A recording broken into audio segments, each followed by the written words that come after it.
사랑의 하나님 아버지 감사합니다. 오늘도 우리에게 하나님의 말씀을 들을 수 있는 귀한 기회와 특권을 주셔서 감사합니다.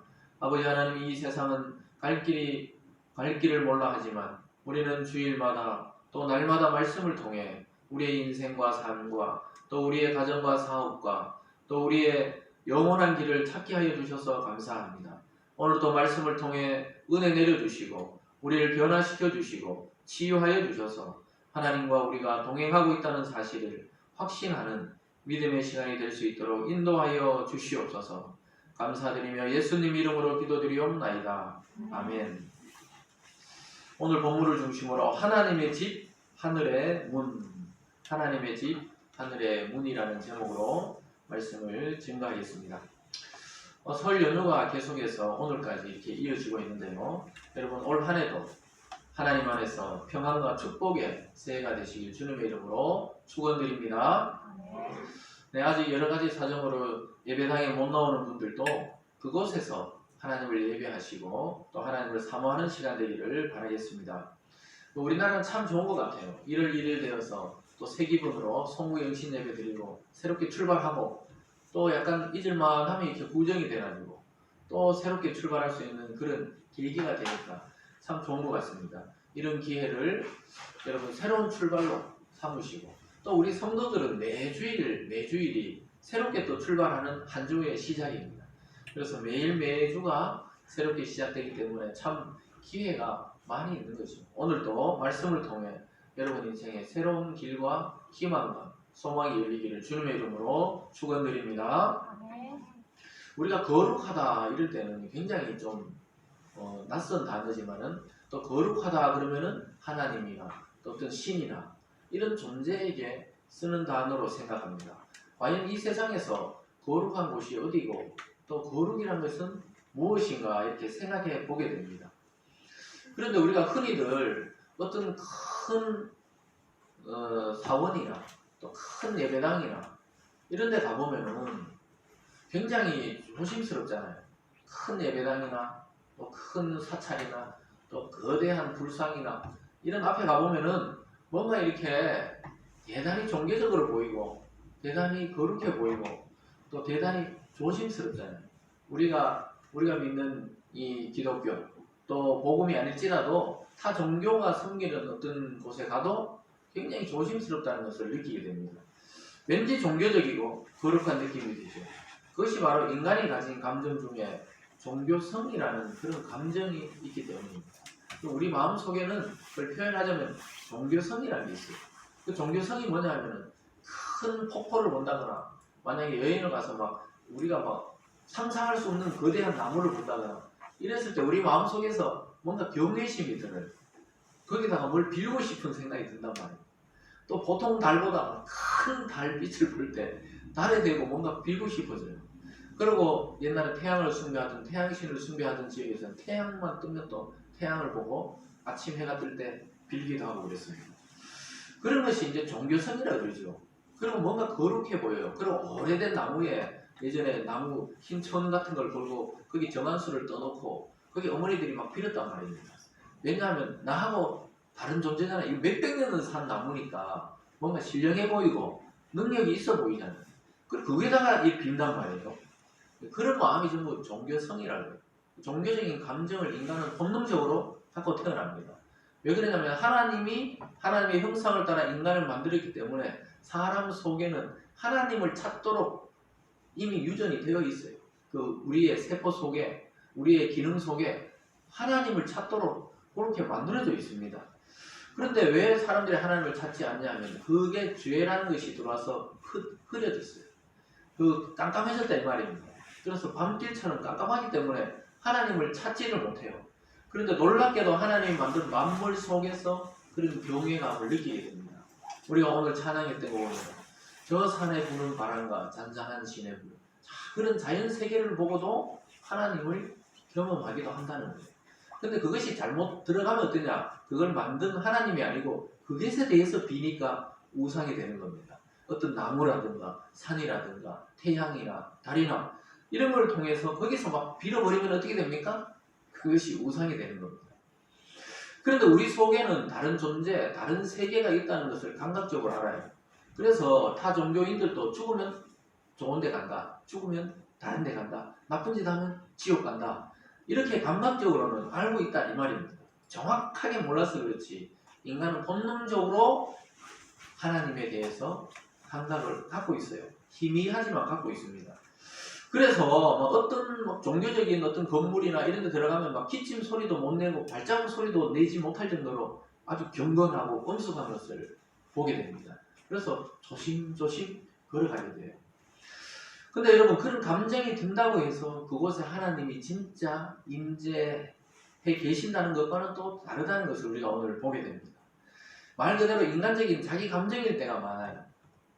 예전에 보면은 기독교에서도 산에 가서 기도한 사람이 많았습니다. 예전에. 또 특히 기도원이 산에 많았거든요. 또 산에 기도원 옆에 산에 가서 막 소나무를 붙잡고 막 소나무 몇 뿌리 뽑아야 은다 못다 이런 이야기가 있었어요. 그래서 소나무 붙잡고 막 옆에 지나가던 사람 보면 이상해 보이지만은 그 종교적인 그 열정을 가지고 막 소나무를 뽑듯이 막 흔들어댑니다. 그러다가 막 체험을 하기도 해요. 아주 신령한 체험을 한다 이랬죠. 그래서 막 몸이 떠 있는 기분이 들기도 하고 내 몸은 여기 있는데 내 영혼이 하늘나라에 막 떠 있는 것처럼 이걸 입신이라 그런 용어가 있습니다. 입신한다 그러죠. 뒤로 자빠지기도 하고 뭐 공중에 막 내 영혼이 떠가지고 나를 쳐다보는 겁니다. 그런 경험 못 해봤어요? 나는 밑에 있는데 분명히 내 영혼은 내 위에 있어가지고 그걸 내려다보는 거예요. 이런 경험을 한단 말입니다. 그리고 막 깊이 막 기도하다 보면 내가 이거 한국어가 아닌 막 다른 다른 게 막 입에서 튀어나온단 말입니다. 그걸 성경에 보면 방언이다 이렇게 말하죠. 근데 타종교인이 막 와서 막 여기서 막 방언을 하는 거 보면 왈랄랄랄 그런 거 보면 전부 저 왜 저러냐 그렇게 보이거든요. 무서워 보입니다. 그런데 실제 그런 현상도 나타난다 이겁니다. 그래서 참 종교적으로도 굉장히 다양한 색깔이 있고 다양한 경험을 할 수가 있어요. 그래서 뭐 예전에 어릴 때 뭐 저희들도 막 산기도라 그래서 따라가고 그랬어요. 뭐 그냥 학생 때 선생님들이 데려가니까 막 따라가고 이러는데 산에서 뭐 기도하다 보면 어떻게 됩니까? 눈을 자꾸 뜨게 돼요. 왜? 무섭거든. 무서워가지고 비닐 날리는 거 봐도 막 꼭 귀신같이 보이고 막 이런단 말이에요. 그래서 뭘 봤다 그러는데 거의 뭐 헛것을 보는 경우가 많아요, 사실은. 근데 실제로 타 종교에서도 이 방언이라 하진 않지만 그런 말을 하기도 합니다. 그런 경험을 하기도 하고 신비적인 체험을 하기도 합니다. 그래서 우리가 그런 모든 것이 하나님이 줬다고 말하기에는 좀 맞지 않은 경우도 많이 있습니다. 하나님이 주시는 경우도 있지만 하나님이 아니고 다른 영적 존재들이 우리에게 그런 것을 주기도 한다 이 말입니다. 무슨 말인지 따라오셨죠? 지금 이 종교적인 것에 대해서 하고 이 거룩하다는 것에 대해서 하면서 갑자기 왜 이런 이야기를 할까? 인간에게는 거룩을 추구하는 그런 본능이 있다 이 말입니다. 그래서 우리가 어떤 유명한 사람들 보고 막 또 유명한 종교인들 보면 그를 막 숭배하려고 그러고 존경하잖아요. 인간에게 그런 심리가 있기 때문에 그런 것입니다. 근데 성경에서는 그러면 거룩하다는 게 어떤 의미일까요? 성경에도 거룩하다 이런 말이 많이 나오잖아요. 원래 거룩이란 단어는 하나님에게만 씁니다. 누구에게 쓴다고요? 하나님에게만 쓸 수가 있는 단어입니다.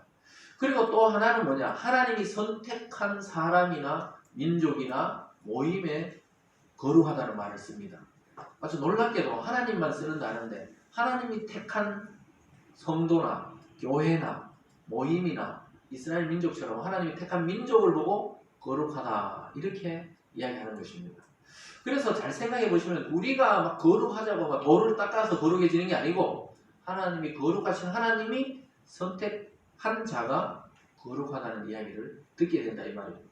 그래서 성경에서 거룩하다는 것은 우리가 막 종교적으로 막 해가지고 신령해지고 이게 아니고 하나님이 택한 구별된 사람을 거룩하다고 이렇게 이야기합니다. 그래서 성경에서 거룩은 구별되다 이런 말입니다. 뭐라고요? 구별되다. 구별된 사람. 그러니까 오늘 다 놀러가고 TV 보기도 하는데 예배배로 온 여러분들은 이미 구별된 사람입니다. 여러분들이 하나님 보시기에 거룩하다고 인정하는 겁니다. 믿습니까? 우리가 막 진짜 깨끗하고 죄를 하나도 안 져서 거룩한 게 그런 의미가 아니란 말입니다.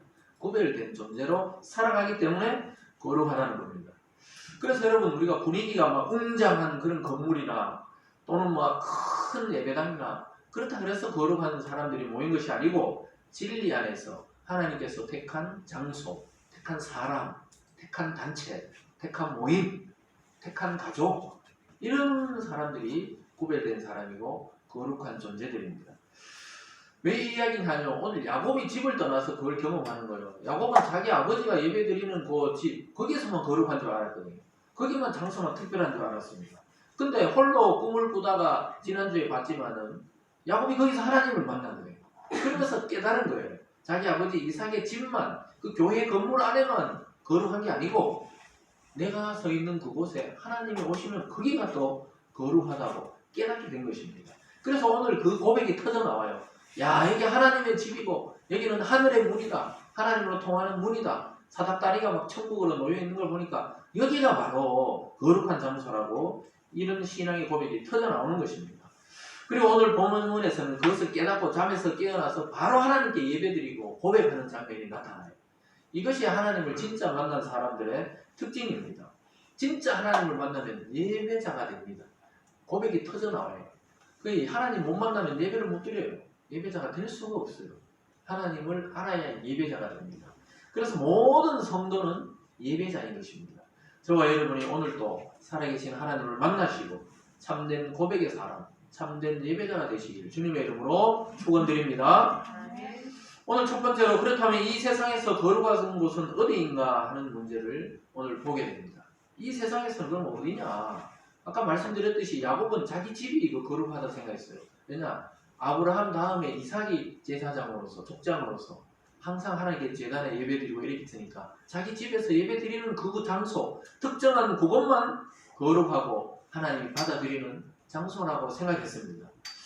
그런데 오늘 자기가 지치고 고단해서 그냥 허허벌판 들판에서 잠이 들었는데 거기서 하나님이 찾아왔단 말입니다. 거기서 하나님을 만나고 나서 하나님이 어떤 특정한 장소나 특정한 가정에만 있는 게 아니라 이 들판에서도 찾아오시는구나. 그렇다면 이것도 거룩한 곳이라는 것을 깨달은 거예요.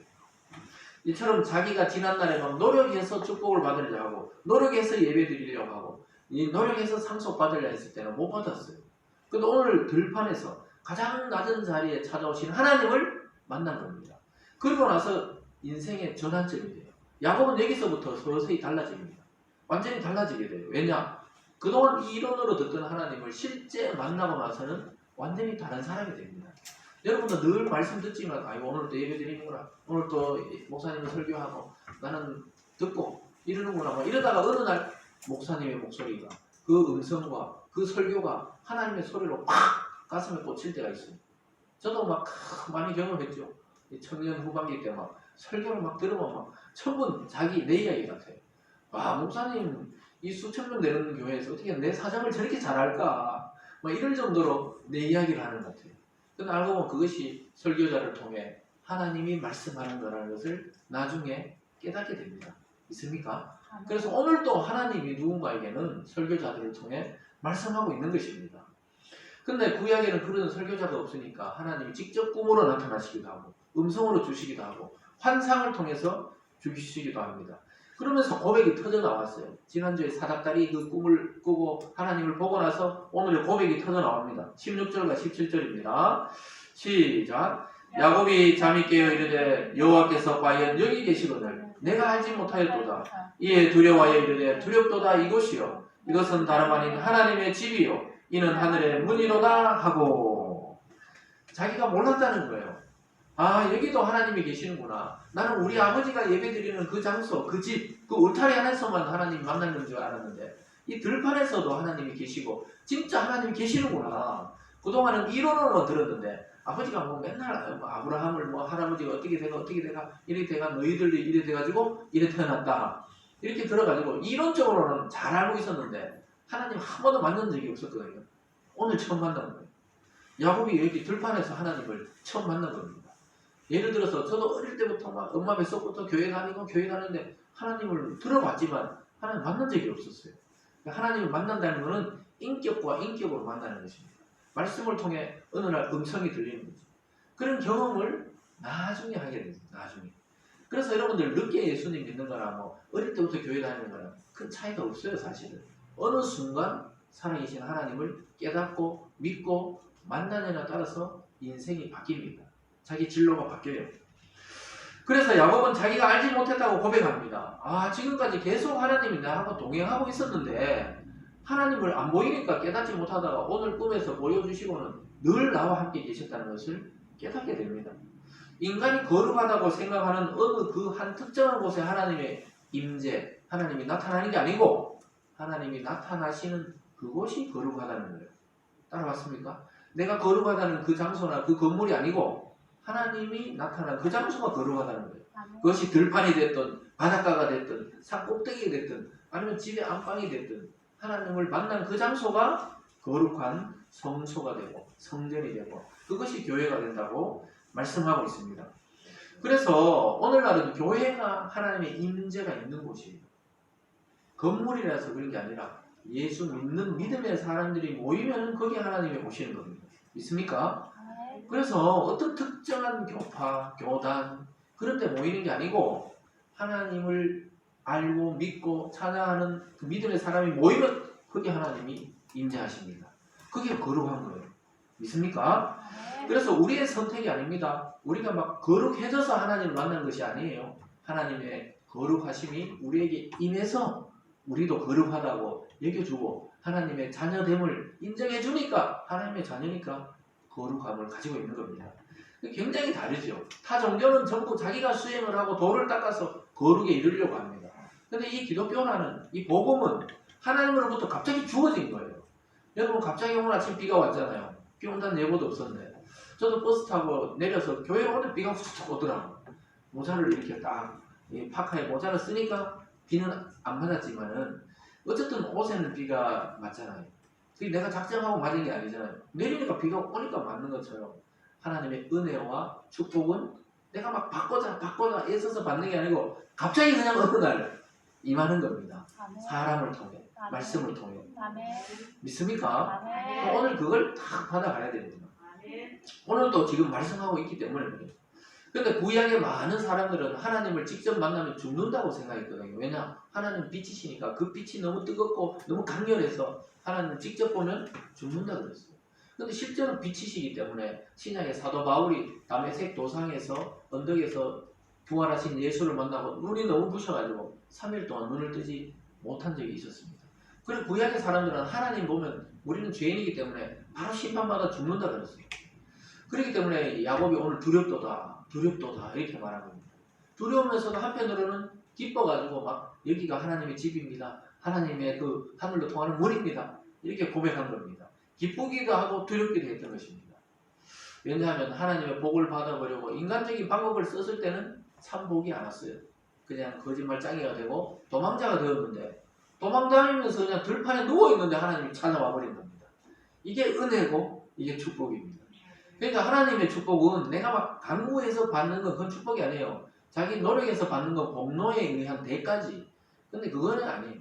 어느 날 지나가다가 하나님이 그냥 부르신 거예요. 사랑을 통해, 예배를 통해. 그리고 복을 주겠다 그러고 너 하나님의 자녀 삼겠다고. 이렇게 하나님이 선택해버리면은 그때부터 거룩한 길을 걸어가는 겁니다.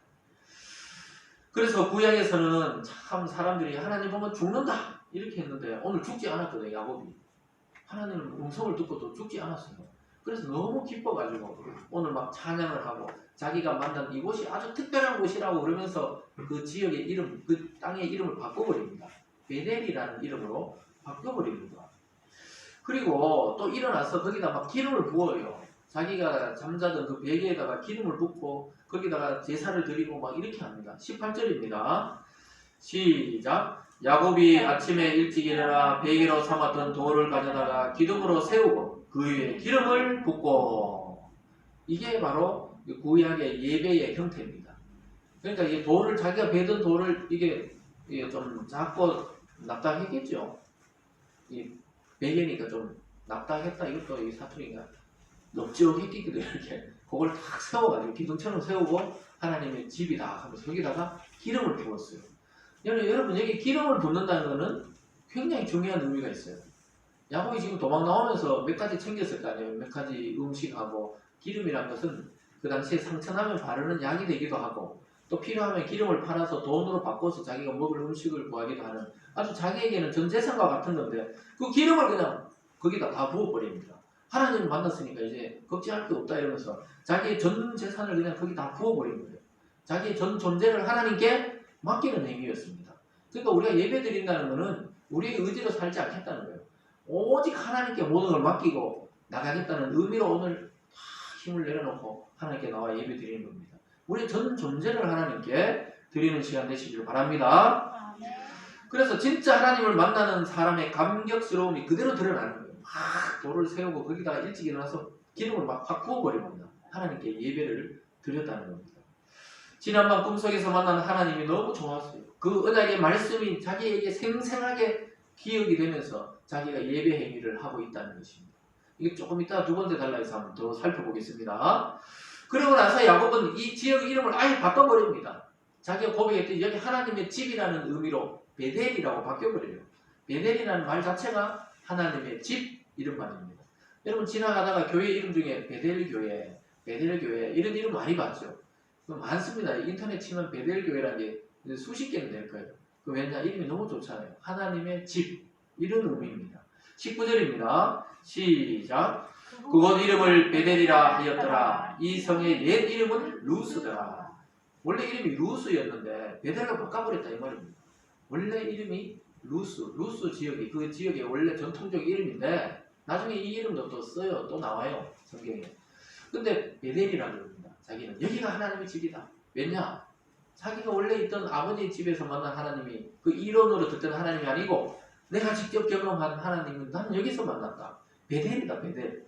그래서 야곱의 인생에서 베델은 뭐냐? 신앙의 시작이요, 영적 부흥의 시작이요, 자기 인생이 완전히 바뀐 지역이 베델이기 때문에 나중에 보면은 자기 가족이 막 타락했을 때 자 우리가 베델로 올라가자 이렇게 야곱이 이야기해요.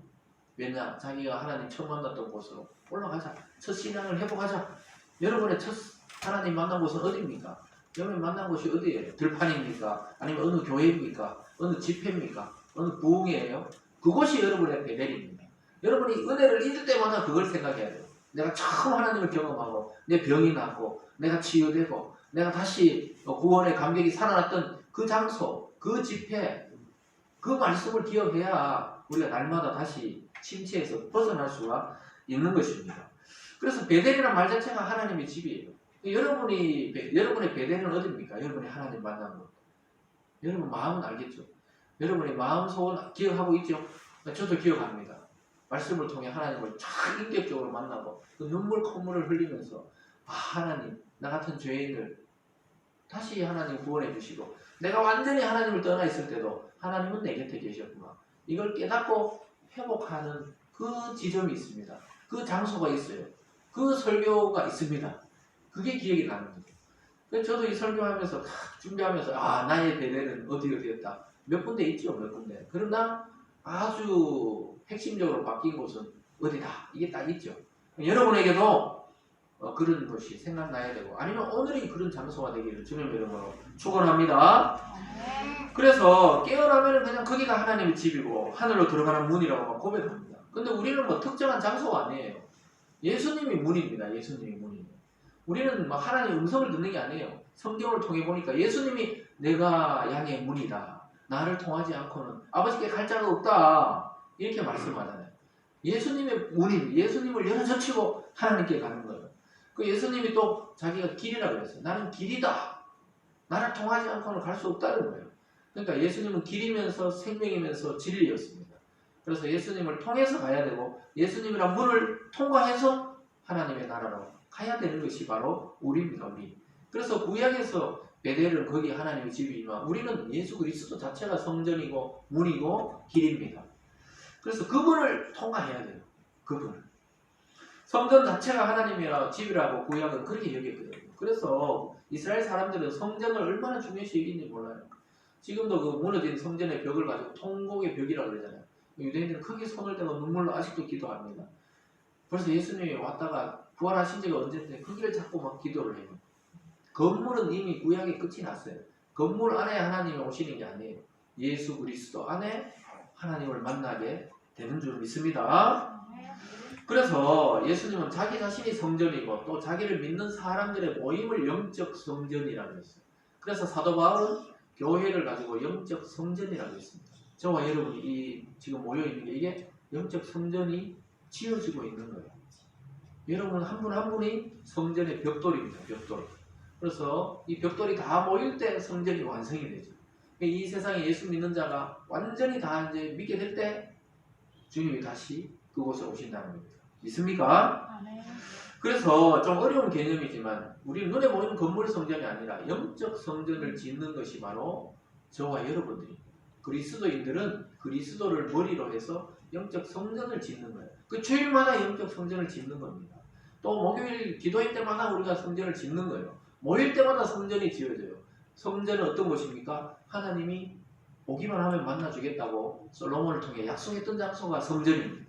근데 지금은 우리가 모이기만 하면 하나님이 거기 오겠다고 약속하는 거예요. 믿습니까? 아멘. 그래서 병도 치유되고 또 마음의 기쁨도 얻고 또 정신적 문제도 해결이 되고 가장 중요한 구원의 문이 그곳에서 열리게 되는 줄 믿습니다. 아멘. 그래서 오늘 그걸 받아가야 돼요. 하나님 만나서 여러분 고민하는 문제가 해결되고 여러분 고민하던 그 병이 치유되고 여러분 구원의 감격이 다시 살아날 그래야 이게 주일의 의미가 있는 것입니다. 아멘. 여러분 성도 한 분 한 분은 그래서 중요해요. 우리가 지금 집에서 영상으로 예배드리나 여기 나와서 예배드리나 아니면 신앙이 있다가 잃어버린 거나 그거 다 하나님이 지금 다 붙들고 있습니다. 결국은 나중에 영적 성전으로 다 주님 오실 때 다 부활해서 함께 주님을 맞이하게 되는 그런 성도들이 되는 것입니다. 그래서 성전은 이제 여러분과 저입니다. 햇살교회 그러면 어떤 거죠? 이 건물을 말하기도 하지만 실제 의미는 우리 자신을 말합니다. 햇살교회에 이루고 있는 멤버, 이 성도 그런 겁니다. 또 다른 교회도 다른 교회들 그렇게 되는 것입니다. 그래서 하나님의 축복은 끊임없이 그리스도를 중심으로 모인 그 영적 성전에 지금도 임재하고 있습니다. 헷갈리시면 안 돼요. 요즘도 막 건물 크게 지어놓고 물론 그것도 축복은 축복입니다. 우리가 예배드릴 수 있는 공간을 지어서 하나님께 예배드리고 봉헌하는 것도 좋은 의미가 있죠. 그러나 그 건물에 목숨을 걸 필요는 없다는 겁니다. 왜냐? 건물 성전은 이미 지나갔습니다. 그냥 건물 성전이 있으면 좋고 또 건물이 없으면 없는 대로 또 좋고 가정에서 드리면 가정에서도 그게 하나님 또 임하는 가정 성전이 되는 것입니다. 그래서 구원받은 성도 한 분 한 분이 교회인 줄 믿으시기 바랍니다. 아멘. 그래서 교회에서는 남녀노소 또 장애인 비장애인 또 외국인 내국인 할 것 없이 누구나 와서 예배 드릴 수 있습니다. 왜냐? 영적 성전으로 불렀기 때문에 누구나 차별 없이 예배 드릴 수 있는 것이 바로 교회입니다. 그래서 우리가 매주 이렇게 예배 드리는 것이고 또 매일 예배 드리고 왜냐? 영적 성전은 매일매일 지어야 되거든요. 그래서 주님이 함께 계시는 이곳이 바로 거룩한 곳이고 여러분이 예수님 믿기 때문에 여러분이 계시는 가정이 또한 거룩한 가정인 줄 믿으시기 바랍니다. 아멘. 그래서 이제 거룩의 개념을 아셨죠? 장소나 건물의 문제가 아니라 믿음의 사람이 있느냐 없느냐의 문제라는 것입니다. 하나님이 함께하는 그 모임이 거룩한 성전입니다. 우리 교회가 주님께서 주신 그 성령을 따라 또 말씀으로 지어져가는 아름다운 주님의 성전이 되길 주님의 이름으로 축복합니다. 오늘 두 번째로는 예배자 야곱이 됩니다. 아까 조금 전에 살펴본 그 내용이었는데요. 갑자기 그전에는 아빠 따라서 그냥 예배 드린 거예요. 소위 말해서 그냥 아버지 따라 교회 다닌 겁니다. 어릴 때부터 습관적으로. 그런데 살아계신 하나님을 만나고 나서는 자기 스스로 예배자가 됩니다. 여러분 사람은 이 교육이나 훈련을 통해 좀 바뀔 수 있습니다. 남자들이 군대 가면 막 아무리 막 멍청해 보여도 막 계속 반복시키고 막 기합 주고 하기 때문에 결국 총을 쏘게 되고 또 이렇게 이 동작을 또 익히게 됩니다. 그럼 나중에 한 1병, 2병 되면 아주 전문가처럼 그냥 군대 전문가처럼 그렇게 행동하는 것을 보게 돼요. 왜 그러냐 하면 그게 훈련이 그렇거든요. 훈련을 통해 인간은 어느 정도 교육을 통해 교정이 되고 고쳐집니다. 그런데 근본적으로 바뀌지는 않아요, 사실. 군대 갔다 오고 막 해병대 갔다 오고 특공대 갔다 오고 막 이 군대 정신으로 내가 사회 나가서 성공한다 그런데 막 일주일 내리 자고 이렇습니다. 결국 일주일 지나면 이게 다 흐트러져요. 그만큼 마음을 고치기 힘들기 때문에 마음은 안 고쳐집니다, 잘. 그래서 사람들이 마음을 고쳐보려고 막 수행을 하고 도를 닦고 여행을 하고 또 돈을 막 엄청나게 들여가지고 어떤 프로그램에 들어가서 자기 마음을 고쳐보려고 합니다. 근데 고쳐지던가요? 여러분 마음이 잘 고쳐집니까? 자기 마음을 자기 마음대로 잘 컨트롤이 되던가요? 내가 오늘 하루 막 기쁘게 살아야지 하면서 아침에 기도하면서 이렇게 하지만 하루 종일 기쁜가요? 네? 어떤 뭐 저희 잘못되거나 뭐 욕을 얻으면 뒤에서 막 지아가 막 절대 그렇지 않다고 이러는데 아침에 기쁘게 시작했다가 슬픈가? 막 이렇게 이야기하네요. 그렇죠. 사람이 하루에 뭐 생각이 들어도 몇 가지 생각을 한다 그래요. 우리나라 사람들은 하루에 여러분 생각을 몇 가지 생각합니까? 5만 가지. 맞아요. 5만 가지 생각이 다 든다 이러잖아요. 5만 가지 생각이 든다 이 말은 마음이 늘 변한다는 거예요. 내가 오늘 부인에게 잘해줘야 되겠다. 남편에게 잘해줘야 되겠다. 그러다가 남편 얼굴이나 부인 얼굴을 보면 어떻게 돼요? 화가 나요. 갑자기 막 이렇게 또 그 잘해주려고 그러다가 이상한 한마디면 쓸데없는 말 들으면 어떻게 됩니까? 슬퍼요. 그냥 우리가 왜 물에 있던 바가지를 물을 엎듯이 그냥 마음을 팍 엎어져 버리고 내가 뭘 미쳤다고 잘해주나 막 이렇게 되는 거죠. 잘못하면은. 그래서 이 인간의 마음은 우리 마음 먹은 대로 될 것 같잖아요. 안 됩니다. 사람은 마음 먹은 대로 된다 이러는데 마음을 먹기를 힘들어요. 먹기가. 그래서 참 마음만 바뀌면 인생이 완전히 바뀌는데 잘 안 되거든요. 마음과 태도와 행동이 어떻게 바뀝니까? 오늘 야곱이 살아계신 하나님을 만났을 때 자기 행동이 바뀌고 말이 바뀌고 삶이 바뀌게 됩니다. 저와 여러분의 마음과 삶이 어떻게 바뀝니까? 하나님을 만나야 되는 줄 믿으시기 바랍니다. 아멘. 이전에 야곱은 어떤 사람입니까? 형을 속이고 팥죽으로 그냥 장자권을 사고 아버지를 속여서 장자라 그러고 막 축복을 받고 계속 속이던 자였어요. 이 속이던 자로 살았는데 오늘 그의 인생 후반전이 이제 바뀌기 시작합니다. 하나님을 만나고 하나님의 언약의 사람이 됩니다. 그전에는 하나님의 사람, 성도로 보기에 너무 얄팍해. 너무 잘 속여. 이게 네가 교회 다니나? 네가 하나님의 사람이고 네가 성도면 나 교회 안 하겠다. 이럴 정도로 야곱이 얍삽하고 속이고 그런 사람이었습니다. 근데 하나님을 만나자마자 인생이 터닝 포인트를 만났어요. 완전히 바뀌어버렸습니다. 예배자가 돼요. 하나님 앞에 무릎 꿇고 예배드리고 자기 기름을 막 다 부어가지고 완전히 삶이 바뀌어버렸습니다. 그래서 더 이상 자기를 속일 수 없는 존재를 만나야 인간은 바뀝니다. 뭐라고요? 사람은 속일 수 있잖아요. 뭐 겉으로 보니까. 그러나 더 이상 자기 자신을 속일 수 없는 존재 앞에 설 때 인간은 변화됩니다. 여러분 제가 어떤 생각인지 지금 모르잖아요. 저도 여러분이 지금 뭔 생각인지 사실 몰라요. 다 알 것 같지만 전혀 모릅니다. 뭔 생각하는지를 몰라요. 그런데 하나님은 알거든요. 그 하나님을 야곱이 오늘 딱 만나면서 인생이 뒤집어집니다. 이처럼 사람은 자기